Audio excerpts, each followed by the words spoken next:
ನಾವು ಧರ್ಮಸ್ಥಳಕ್ಕೆ ಅಂತ ಹೊಂಟಿದ್ದೀವಿ. ಸಂಜೆ 5 ಗಂಟೆ ಬಸ್ಸಿಗೆ ಹೊರಟು ನಾವು 10:30 ಹೊತ್ತಿಗೆ ಧರ್ಮಸ್ಥಳ ತಲುಪಿದ್ದು.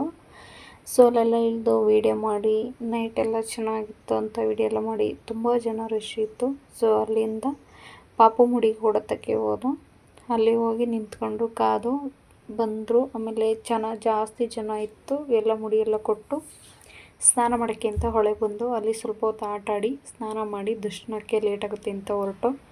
ಅಲ್ಲಿಂದ ಆಟೋ ಹೋಗ್ಬೇಕಾದ್ರೆ ಗ್ರೀನ್ ನೇಚರ್ ಚೆನ್ನಾಗಿತ್ತು ಅಂತ ವೀಡಿಯೋ ಮಾಡಿ, ಅಲ್ಲಿಂದ ವೀಡಿಯೋ ಮಾಡ್ತಾ ದರ್ಶನಕ್ಕೆ ಅಂತ ಹೋಗಿ ಸಾಲಲ್ಲಿ ನಿಂತ್ಕೊಂಡು ಜಾಸ್ತಿ ಹೊತ್ತೇನಾಗಲಿಲ್ಲ, ತುಂಬ ಕಮ್ಮಿ ಜನ ಇತ್ತು. ಆಯ್ತು, ದರ್ಶನ ಎಲ್ಲ ಮುಗಿದು ಸ್ವಲ್ಪ ಹೊತ್ತು ಕೂಡಾಕಿದ್ರು. ಅಲ್ಲಿ ಕೂಡಾಕಿ ಅದು ಇದು ತಿಂದು ನೇಚರೆಲ್ಲ ಮುಗಿಸಿ ದೇವ್ರ ದರ್ಶನ ಎಲ್ಲ ಮಾಡಿ ಮೀನಿನ ಶೋ ಇತ್ತು. ಸೊ ಅಲ್ಲೆಲ್ಲ ಮೀನಿಂದೆಲ್ಲ ಮುಗಿಸ್ಕೊಂಡು ಬಂದು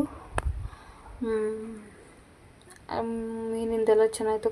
ಕಲರ್ ಮೀನುಗಳೆಲ್ಲ ಇತ್ತು. ಮುಗಿಸ್ಕೊಂಬಂದು ಅಲ್ಲಿಂದ ಅಲ್ಲೆಲ್ಲ ನೋಡಿಕೊಂಡು ವಿಡಿಯೋ ಮಾಡಿ ಕಲರ್ ಮೀನುಗಳು ನೀವೇ ನೋಡ್ತಿದ್ದೀರಲ್ಲ, ಕಲರ್ ಮೀನುಗಳು ಎಲ್ಲ ಇತ್ತು.